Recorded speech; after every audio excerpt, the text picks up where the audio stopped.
Hey everybody, Frank Finance here. Hope you're having a wonderful day. Today we're going to be doing a simple guide to retirement accounts for 2022. In this video, we're going to talk about 401k accounts, 403b, 457 plans, IRAs, and we're going to talk a little bit about tax structure, talking about Roth and traditional accounts. Now, there are a lot of similarities between these account types. However, there is some nuance, and we're going to talk about that as well in this video. All right, so jumping right into it, the first account we're going to cover is the 401k. Now, these are typically offered by private for-profit companies, and for 2022, the contribution limit for an individual is $20,500. Now, if you're above 50 years old, there's an additional $6,500 you can contribute in addition to the 25, bringing the total catch-up contribution to $27,000 overall if you're above 50. Now, these plans are offered in both Roth and traditional, and there is an early withdrawal penalty of 10% if you withdraw before the age of 59 and a half. Now, most companies, most employers will match some percentage of the contribution. What that percentage is depends on the company, and if your employer does offer a contribution, a match, if you will, I highly suggest that you take advantage of that. It's basically free money.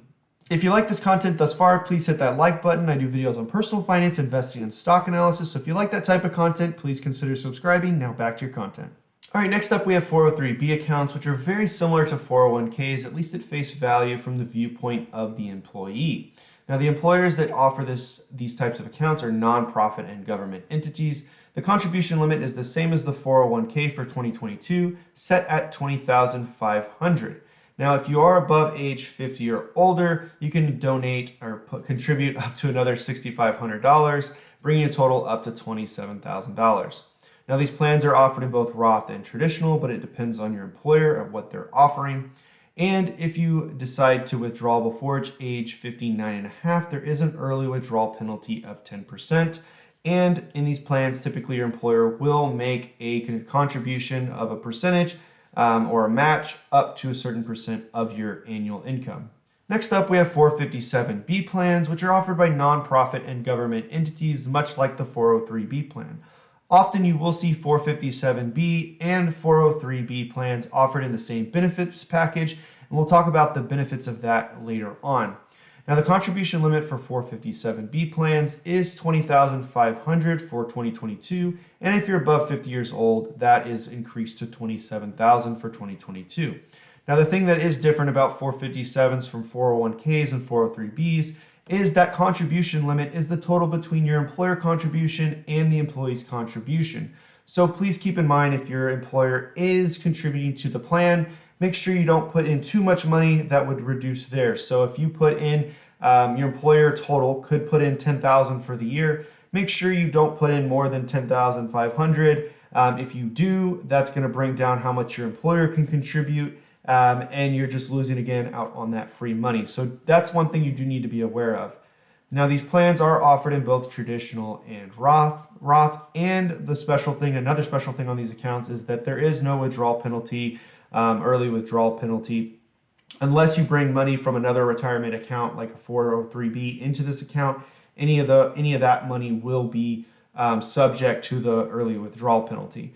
And in these accounts, sometimes your employer will offer a contribution, and as I mentioned earlier, if they are contributing to the account, make sure you're being wise as to how much you're putting in versus your employer, so you don't lose out on any free money that your employer has to offer. Now, I mentioned earlier that 457b accounts and 403b accounts are sometimes offered in the same benefits package. When that does happen, there is a unique opportunity to actually contribute to the max limit in both accounts because there are different provisions of law. So you can contribute $20,500 in your 457b and $20,500 in your 403b for a total contribution up to $41,000, or if you're above 50, that total contribution limit could be about $54,000 if I did my math correct. So it does offer you, if you are in older age, to be able to really supercharge the amount you're saving for retirement. So that is one special thing you should keep in mind. Next up, we have individual retirement accounts, and as the name implies, it's up to the individual to set up and manage these accounts. You can set these accounts up at somewhere like a Charles Schwab and Fidelity, which are some of the largest, and it typically takes anywhere from 5 to 10 minutes and is relatively painless to set up. Now, again, these have no employer or no employer affiliation whatsoever, and the contribution is unchanged from 2021 at $6,000, so that is your limit for 2022. And the catch-up total is also not changed, and the limit is set at $7,000 for 2022 if you're above 50 or older. Now, they're offered at both Roth and traditional, and you specify that at the time the plan is set up. And there will be a 10% withdrawal penalty if you withdraw before age 59 and a half, very similar to your 401ks, your 403bs, and 403b accounts. Now, the employer contribution, obviously there is none, as this is not affiliated with an employer whatsoever. Now, one of the great things about IRAs is you have access to pretty much every single investment that's out there, unlike a 401k and a 403b, which are limited to what your employer has set up inside that plan. Hey, you watched the video this far. If you like this type of content, please hit that like button. Also consider subscribing to my channel. Do videos on personal finance, investing, and stock analysis. Now, back to your content. Next up, let's talk about the difference between Roth and traditional accounts. And first, the tax consideration.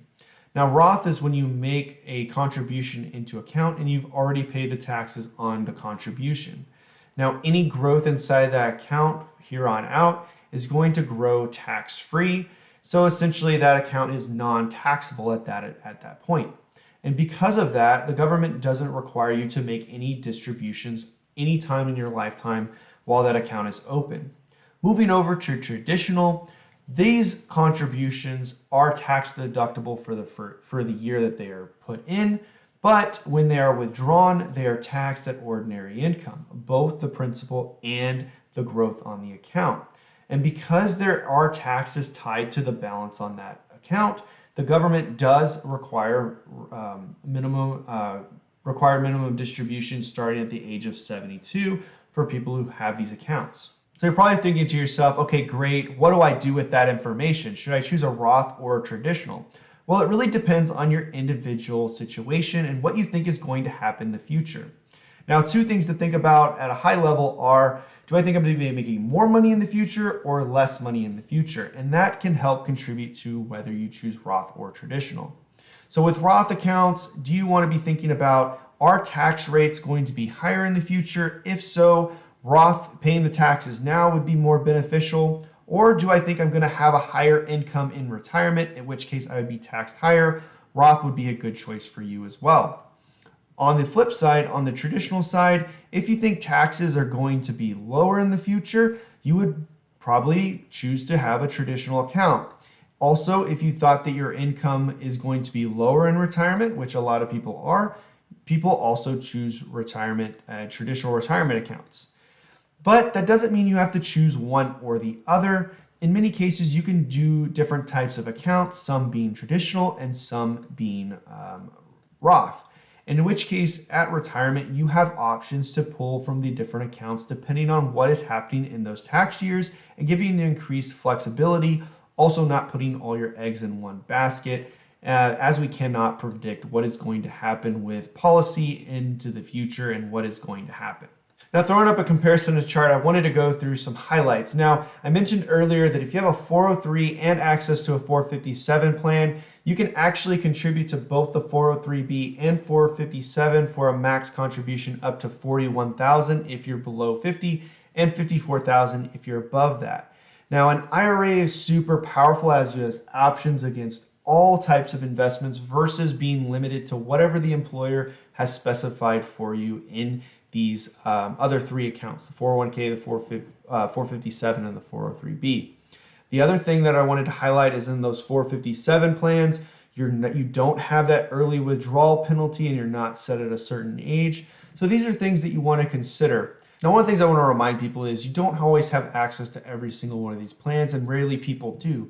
You just want to find a retirement account that is going to serve the purpose of helping you save for retirement, and that's the overall purpose of all these accounts. Another thing to consider is that you don't always have to just consider one account. You can do a little bit in your IRA, a little bit in your 401k, you can do a little bit of Roth, you can do a little bit in traditional. Just make sure that you're abiding by the rules inside the account types. Another thing that I really just want to stress, and this is probably the most important piece of this whole entire presentation, is just to let people know that getting started, making sure that you're contributing towards your retirement in whatever percentage you can contribute is the most important thing.